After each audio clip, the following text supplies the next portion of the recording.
সপ্তাহ হয়ে গেল, এখন পর্যন্ত তোমরা কাজটা শেষ করতে পারলে না। আর কত সময় নিবে?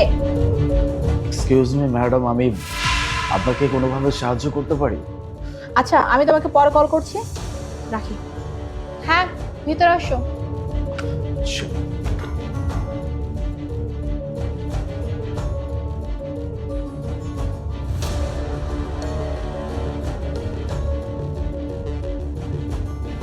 বলো, তুমি আমাকে কিভাবে হেল্প করবে? ম্যাম, আমি বাইরে থেকে আপনার ফোনে কথা বলাগুলো শুনছি। আপনার একটা প্রজেক্ট আপনার পুরো টিম মিলে করতে পারতেছে না। আপনি যদি কিছু মনে না করেন তাহলে আমি কি সেই ফাইলটা দেখতে পারি? অবশ্যই, ওয়েট।